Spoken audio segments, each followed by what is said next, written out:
আজ আমাদের আলোচ্য বিষয় পাস্ট টেন্স।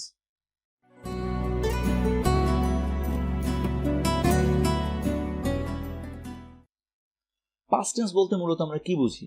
যে অতীতে কোনো কাজ সম্পন্ন হয়েছে এমন বুঝালেই আমার পাস্ট টেন্স হয়। তাহলে পাস্ট ইনডিফিনিট টেন্স এবং পাস্ট টেন্সে কাকে বলে বা সংজ্ঞাটি একই, এবং পাস্ট টেন্সে প্রেজেন্ট টেন্সের মতো পাস্ট টেন্সকেও 4 ভাগে ভাগ করা যায়, যেমন past indefinite, past continuous, past perfect এবং পাস্ট পারফেক্ট কন্টিনিউয়াস টেন্স। তাহলে আমি দেখি পাস্ট ইনডিফিনিট টেন্স সে সংজ্ঞাটা কি? কোনো কাজ অতীতে সম্পন্ন হয়েছিল এমন বুঝালে পাস্ট ইনডিফিনিট টেন্স হয়। স্ট্রাকচারটা কি? Subject plus V2 plus object. তাহলে আমি যদি বলি আই প্লেড গেম, তাহলে এই বাক্যে আই আমার সাবজেক্ট, প্লেড হলো V2 এবং গেম আমার অবজেক্ট হিসেবে ব্যবহৃত হয়েছে। আমার অবশ্যই লক্ষ্য রাখতে হবে যে কিছু কিছু শব্দ আছে, এগুলো যদি আমার কোনো বাক্যে বসে তাহলে সেই বাক্যটি আমার পাস্ট টেন্সে করতে হবে, যেমন ইয়েস্টারডে, এগো, long since, last plus time, যেমন লাস্ট ডে, লাস্ট মান্থ ইত্যাদি থাকলে আমি পাস্ট ইনডিফিনিট টেন্সে ব্যবহৃত হবে। তাহলে আমি দেখি, আমি একটি উদাহরণ লিখি, আই গো দেয়ার ইয়েস্টারডে।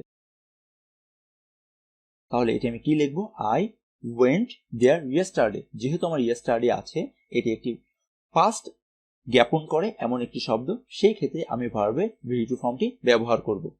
এবার দেখি আমার পরবর্তী rule, past continuous tense. Past continuous tense বলতে কি বোঝায়?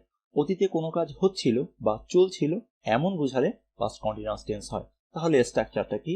সাবজেক্ট প্লাস বিভার্ব, এই বিভার্বের ভিতরে আসবে ওয়াজ আর ওয়ার এবং প্লাস ভার্বের সাথে আইএনজি এবং অবজেক্ট।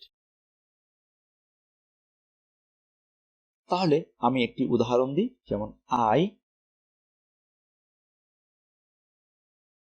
ওয়াজ রিডিং এ বুক।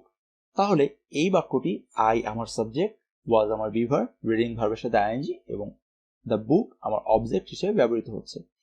এবার আমি লক্ষ্য করি দেন, অ্যাট দ্যাট মোমেন্ট ইত্যাদি যদি কোনো শব্দ থাকে তাহলে সেটি আমার পাস্ট কন্টিনিউয়াস টেন্সে ব্যবহৃত হবে। তাহলে আমি যদি লিখি যে I go there at that moment, তাহলে এই বাক্যে যেহেতু আমার গো আছে এবং অ্যাট দ্যাট মোমেন্ট রয়েছে, সেহেতু এই বাক্যটি আমি পাস্ট কন্টিনিউয়াস টেন্সে করব। তাহলে আমি কি লিখব? I was going at that moment, বা I was going there at that moment. এবার আমি লক্ষ্য করি পাস্ট পারফেক্ট টেন্সের দিকে। পাস্ট পারফেক্ট টেন্সের সংজ্ঞাটা কি? পাস্ট পারফেক্ট টেন্সের সংজ্ঞাটি হলো অতীতে দুটি কাজ হয়েছিল এমন বুঝালে দুটি কাজের মধ্যে যে কাজটি আগে হয়েছিল সেটি আমার পাস্ট পারফেক্ট এবং অপর কাজটি আমার পাস্ট ইনডিফিনিট টেন্স হিসেবে গণ্য করা হবে। আমি এটি স্ট্রাকচার দেখি, subject plus had plus V3 plus object. তাহলে I had done the work, তাহলে এই বাক্যটি একটি পাস্ট পারফেক্ট টেন্সের উদাহরণ। পাস্ট পারফেক্ট টেন্সে আমার বিফোর এবং আফটারের ব্যবহার লক্ষণীয়।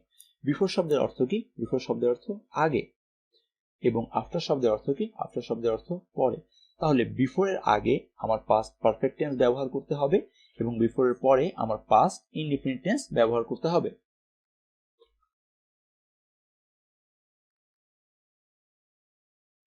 তাহলে আমি যদি উদাহরণ লিখি, চিরাচারিত একটি উদাহরণ রয়েছে, যেমন দ্য পেশেন্ট হ্যাড ডাইড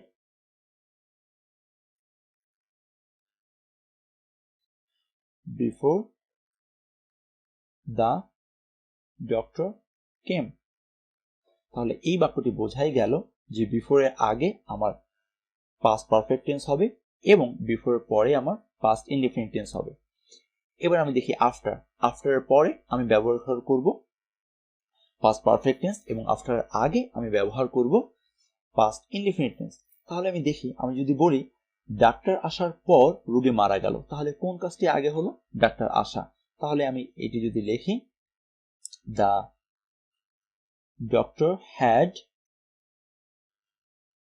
কাম যেহেতু আমি আফটার অপর অংশে পাস্ট পারফেক্ট টেন্স লিখেছি, তাহলে আমি মাঝখানে আফটার লিখব এবং এই অংশে পাস্ট ইনডিফিনিট টেন্স লিখব। তাহলে আমি কি লিখতে পারি? The patient died. তাহলে বোঝাই গেছে যে বিফোরের আগে আমার পাস্ট পারফেক্ট টেন্স ব্যবহৃত হবে এবং আফটারের পরে আমার পাস্ট পারফেক্ট টেন্স ব্যবহৃত হবে। এটির দিকে অবশ্যই একটু লক্ষ্য রাখতে হবে। এবার আমি দেখি পাস্ট পারফেক্ট কন্টিনিউয়াস টেন্স। অতীতে সংঘটিত দুটি কাজের মধ্যে পূর্বের কাজটি কিছু সময় ধরে চলছিল এমন বোঝালে পাস্ট পারফেক্ট কন্টিনিউয়াস টেন্স হয়। এই পাস্ট পারফেক্ট কন্টিনিউয়াস টেন্সের স্ট্রাকচারটা কি? Subject plus had plus been plus V3, ভার্বের সাথে ING plus object plus extension যদি আমি ব্যবহার করি তাহলে তাই। আমি যদি উদাহরণ লিখি, I had been doing the work for 3 hours. তাহলে এই বাক্যে যে উদাহরণটি সেটি আমার পাস্ট পারফেক্ট কন্টিনিউয়াস টেন্স, যেহেতু আমার হ্যাড আছে, বিন আছে এবং ভার্বের সাথে আইএনজি এবং ফর অথবা সিন্স যে কোনো একটি উল্লেখ আছে। আমার অবশ্যই খেয়াল রাখতে হবে যে পাস্ট পারফেক্ট কন্টিনিউয়াস টেন্সে বিফোর অথবা আফটার এবং ফর এবং সিন্স এর ব্যবহার লক্ষণীয়। আজ পাস্ট টেন্সের আলোচনা এই পর্যন্তই। আগামী ক্লাসে আমি আলোচনা করব ফিউচার টেন্স নিয়ে।